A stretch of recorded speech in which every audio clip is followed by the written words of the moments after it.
the day the helicopter crashed, killing the late Dr. John Garang. That happened to be the day where I started duty as a United Nations volunteer. So I was reporting to my duty station, which happened to be Khartoum. I have to take a plane to first to Nairobi, and from Entebbe to Nairobi, and then take another one from Nairobi to Khartoum.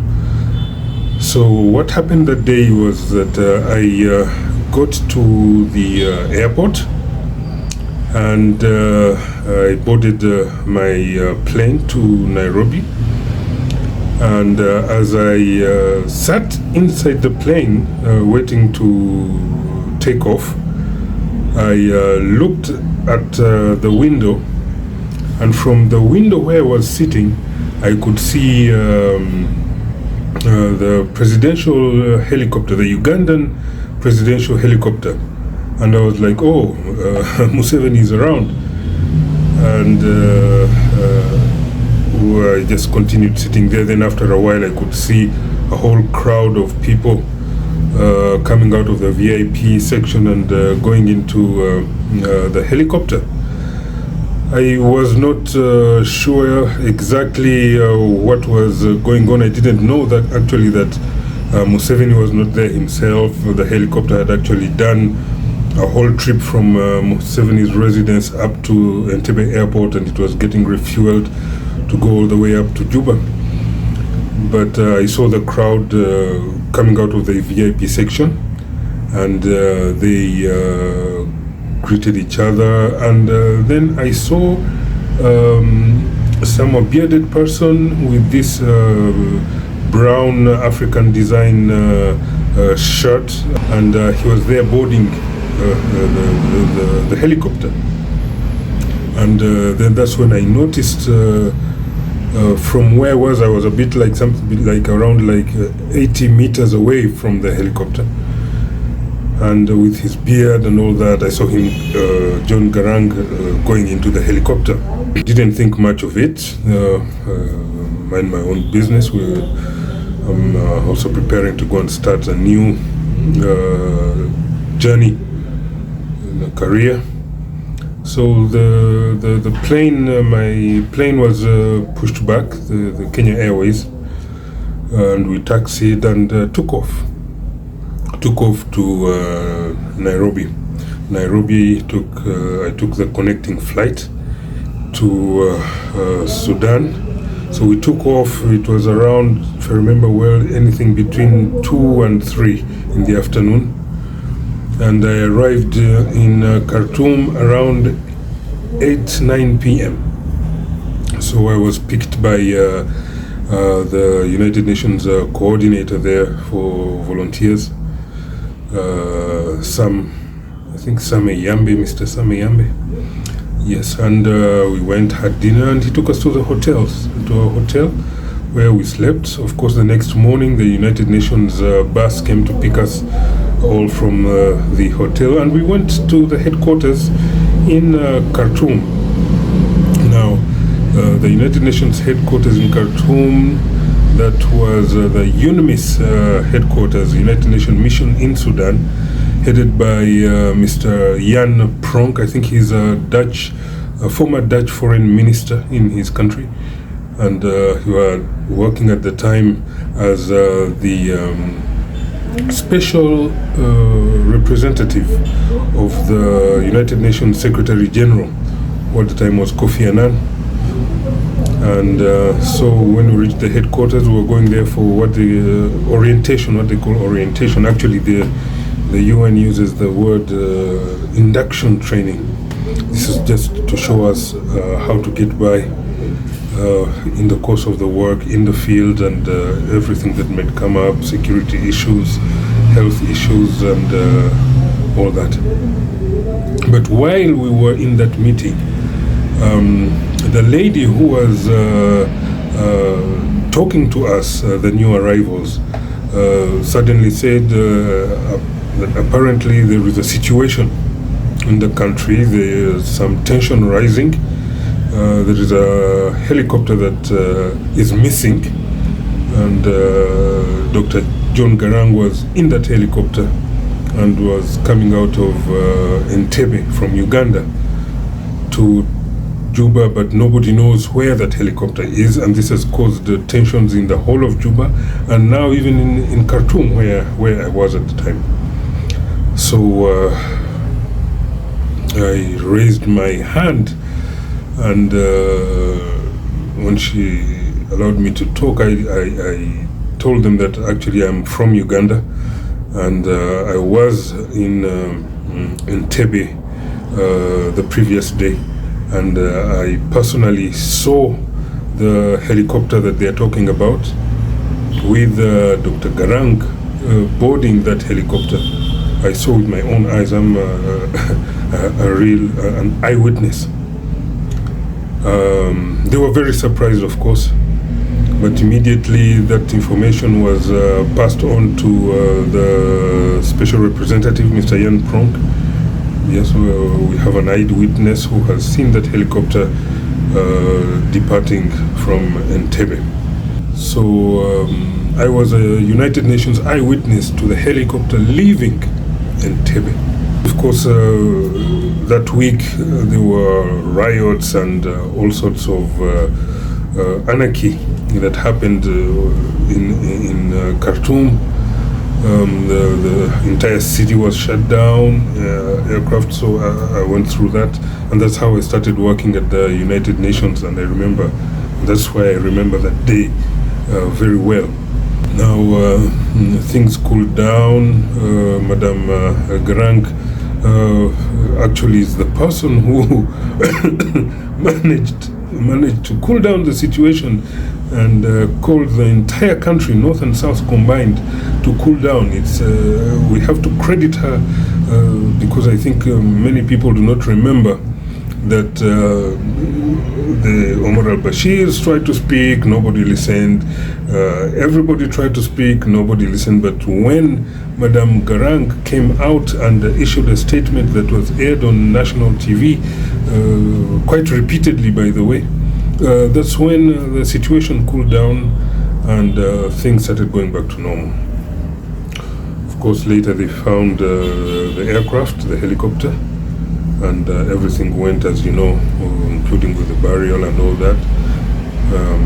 And then all these conspiracy theories started coming out, the political undertones about Uganda, Museveni, or Bashir. Everybody wanted to blame someone, and it seemed like based on whatever political interest they had, they could shift the blame in one direction or another.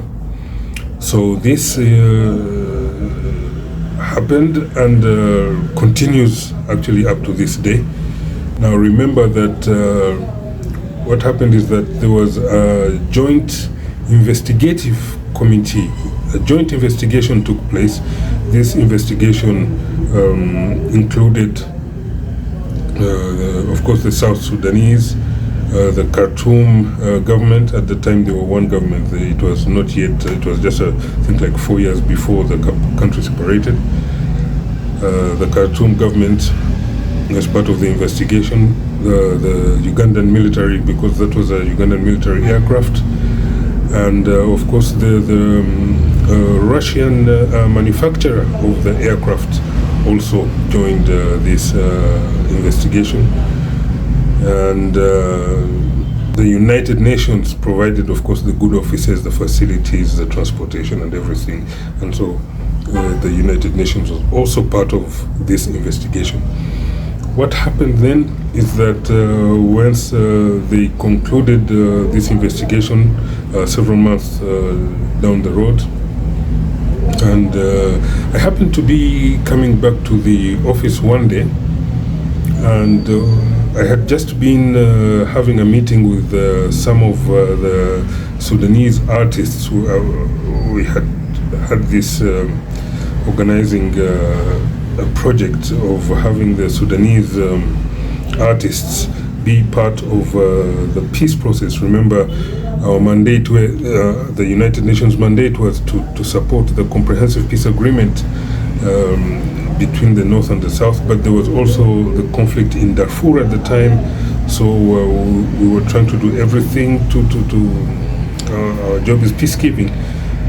So we had this project to try and get the local musicians on board and try to do something with them so that they can also advocate for peace for the country.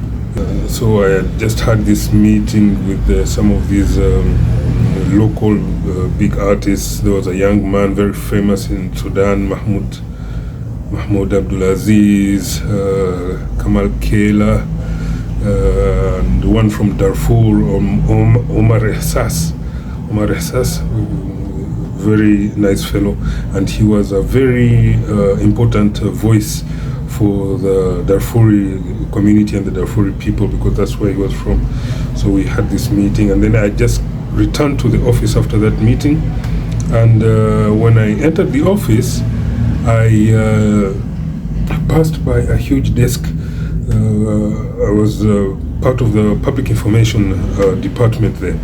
So we had this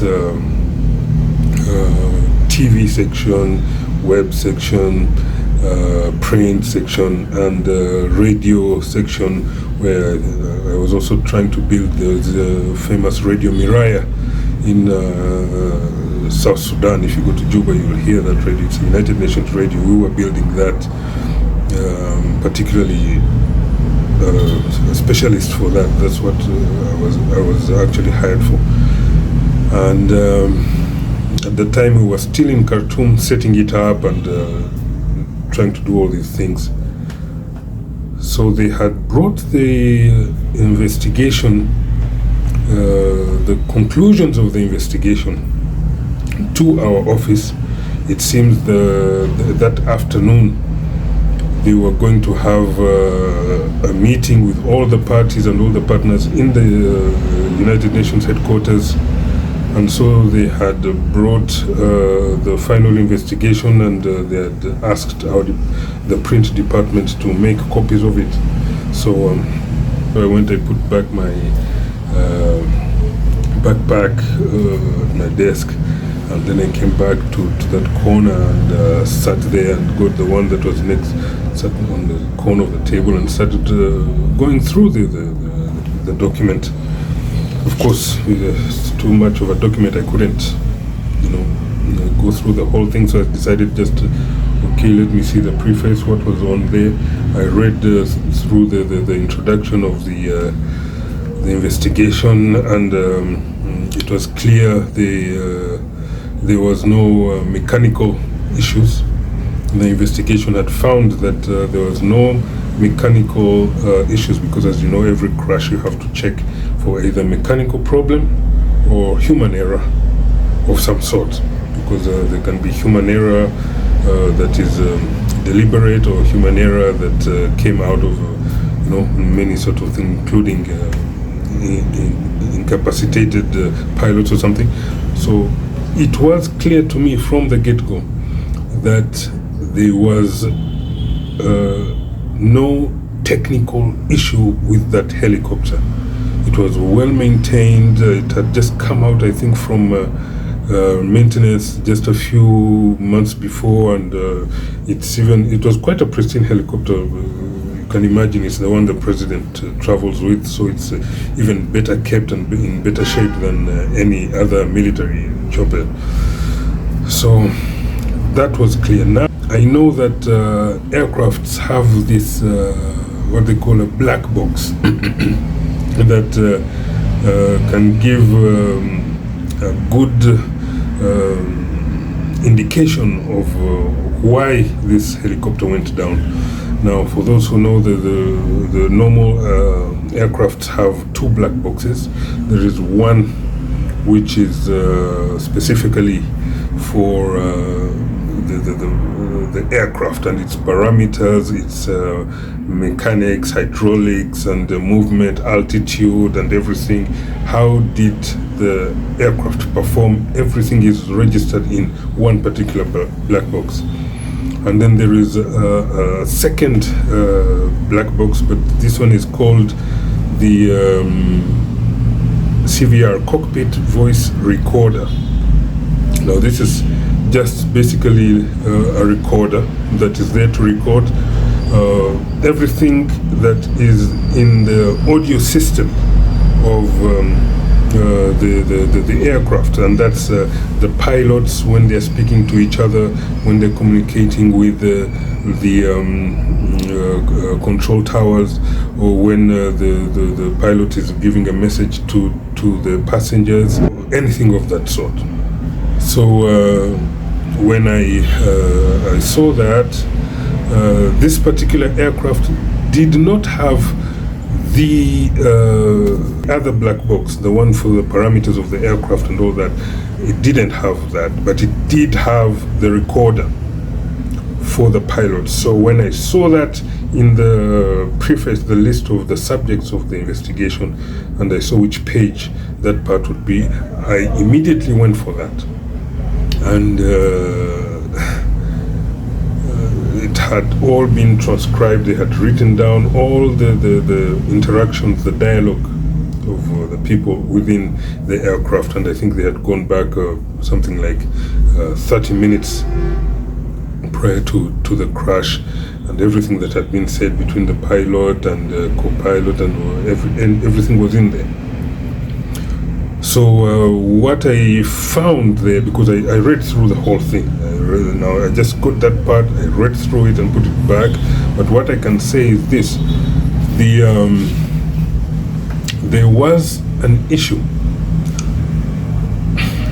I'm saying this because okay, now I'm not part of the UN at this moment, so that's the only reason why I can speak out, because as a staff at that time, this was inside information that we should, the appropriate people would handle it there.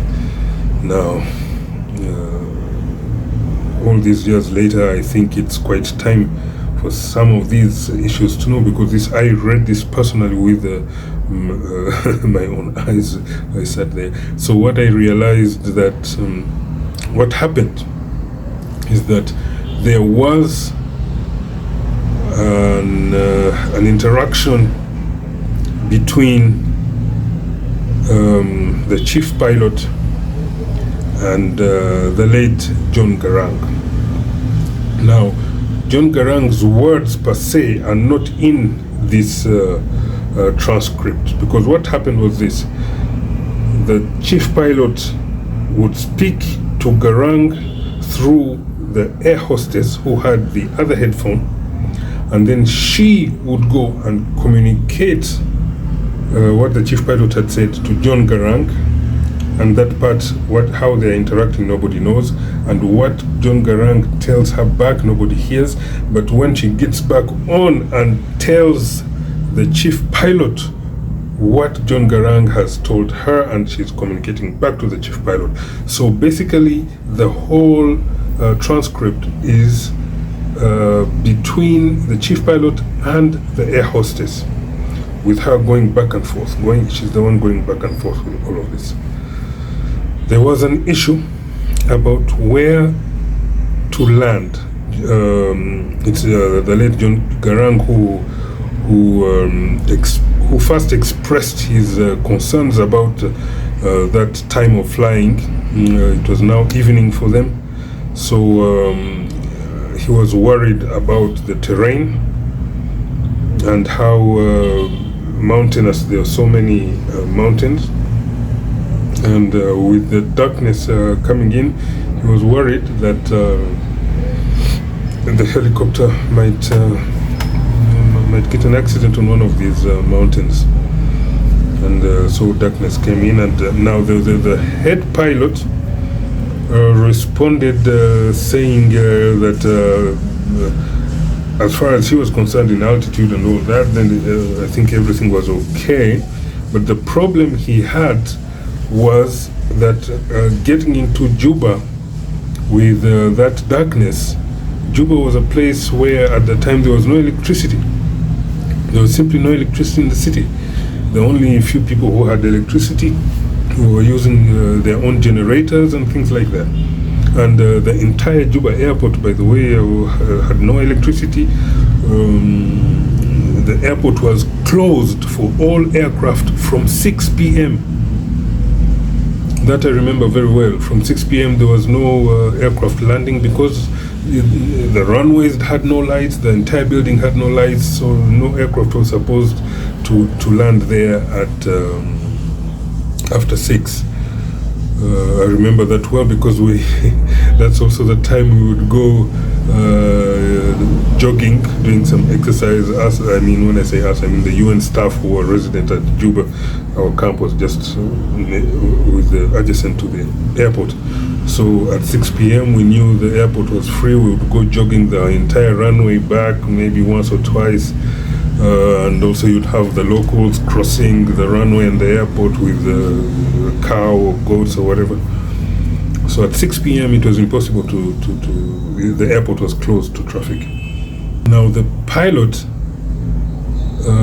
had said, had Juba had this, there is a device with lights that portable lights, rechargeable lights that can be put down to indicate to the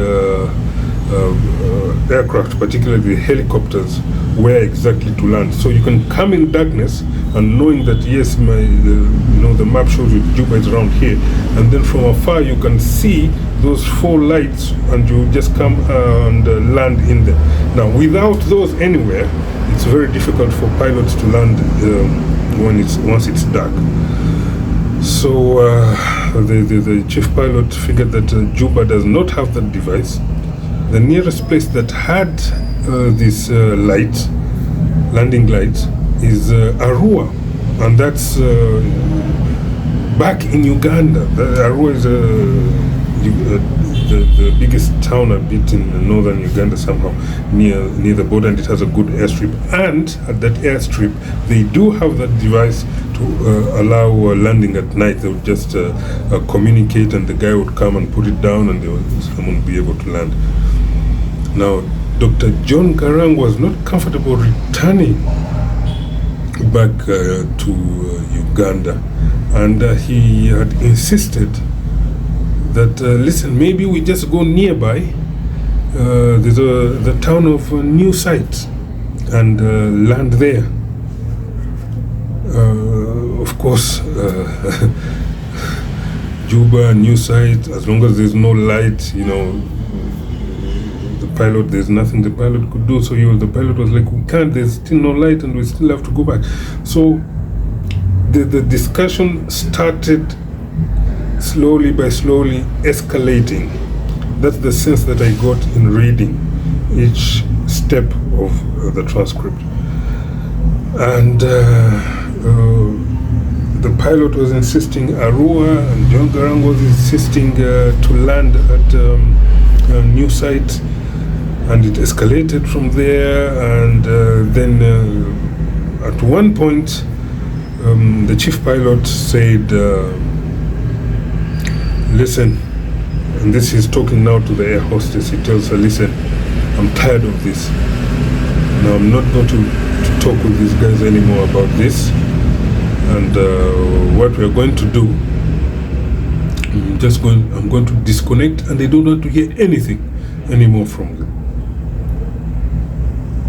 And then he disconnected the intercom. And that is the last thing on the black box, him disconnecting. Now, even if you do not want to look at what happened between the time he disconnected and up to the moment the helicopter crashed,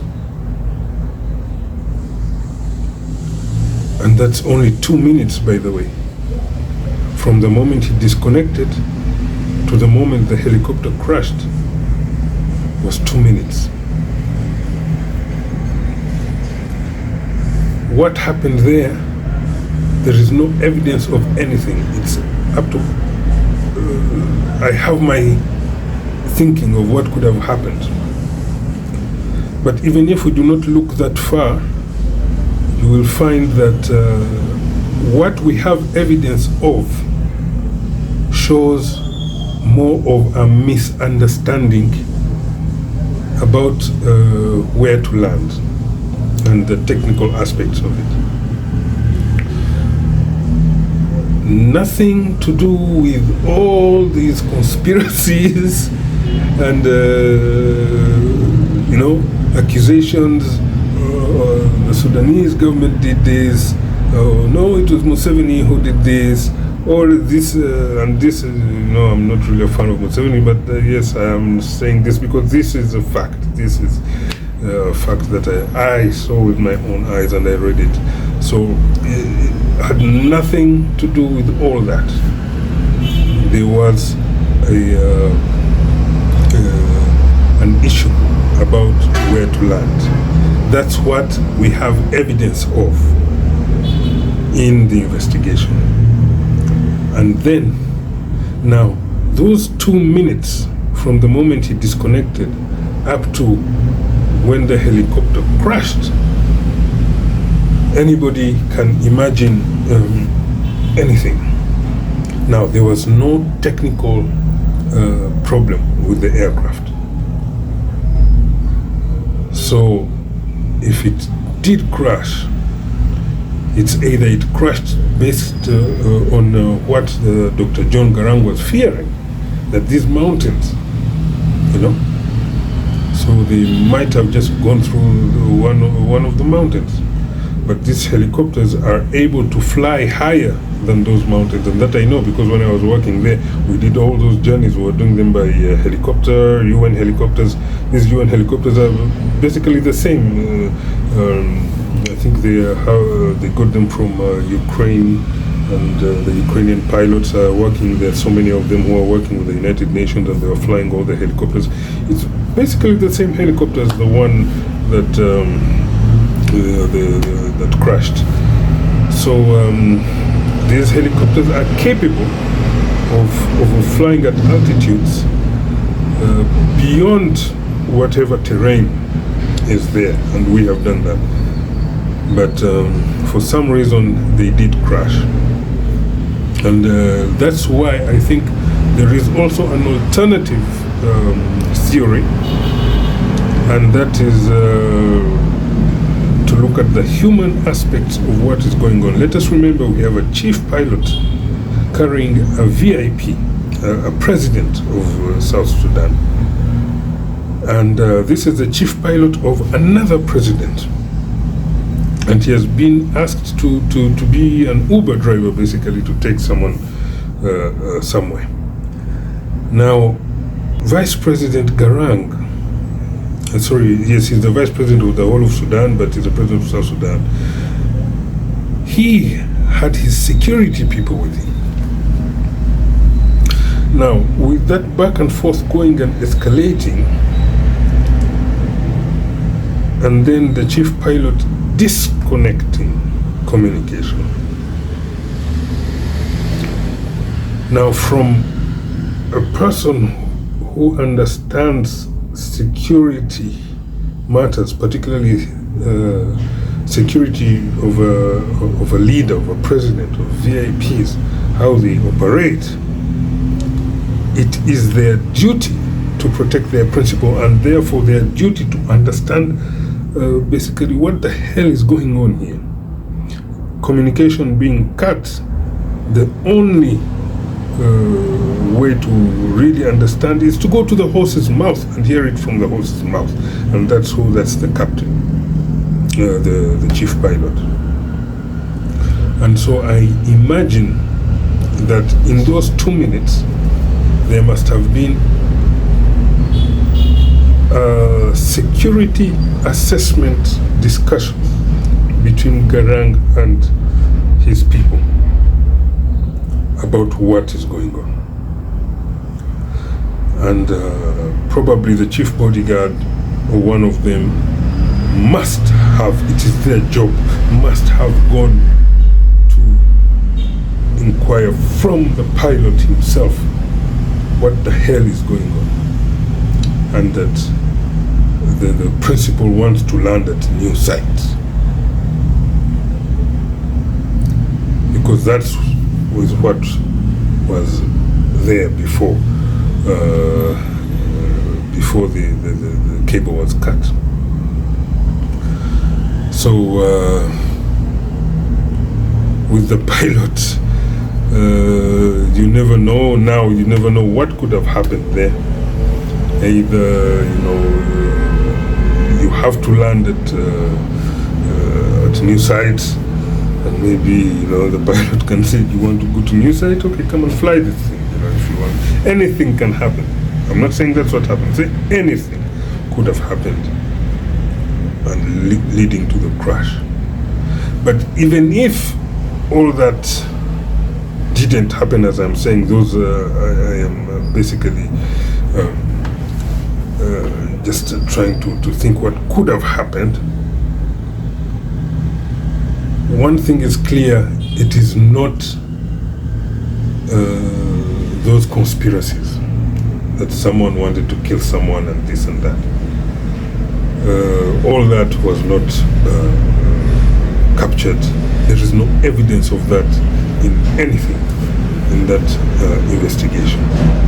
And that is one thing that I would like the people of South Sudan particularly to know. I would like the people of Uganda as well, by the way, to know. I remember there is a journalist, Andrew Mwenda, who had written a sensational article accusing Museveni as well, and he was actually thrown in jail. So I want Andrew Mwenda to know this, that all his accusations actually were not, there was nothing like that. I was in the United Nations. I had the entire investigative report in my hand, and I didn't base my conclusions on the conclusions of the report. I based it on the facts of the report. There is no mechanical failure, but the black box shows a conflict between the pilot, chief pilot, and the Sudanese side.